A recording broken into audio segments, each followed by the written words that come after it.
राज्यात MBBSचे सरकार असून M म्हणजे महागाई, B म्हणजे भ्रष्टाचार, B म्हणजे बेकारी, S म्हणजे सरकार असा त्याचा अर्थ होत असून महागाई, बेकारी, भ्रष्टाचारी सरकार सध्या राज्यात सत्तेवर आहे.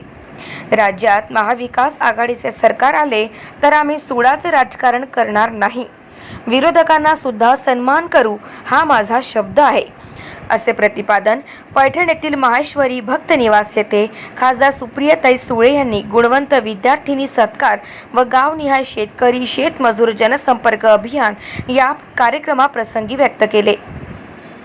यावेळी माजी मंत्री राजेश टोपे, आमदार फौजिया खान, मेहबूब शेख, माजी आमदार संजय वाकचौरे, ज्ञानेश्वर कापसे, डॉक्टर गुलदाद पठाण, गोविंदतात्या शेळके, विशाल वाकचौरे, उमेश पंडुरे, विलास शेळके, विष्णुकांत मुंदडा उपस्थित होते.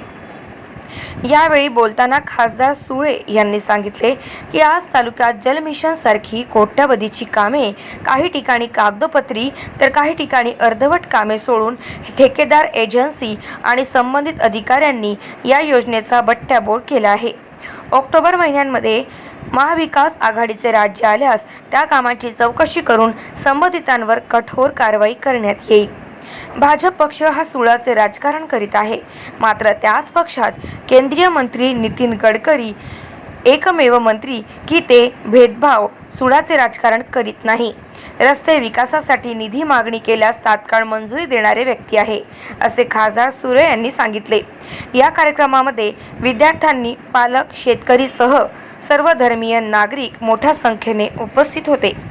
गाव माझा न्यूज करिता मनोज परदेशी, पैठण, छत्रपती संभाजीनगर.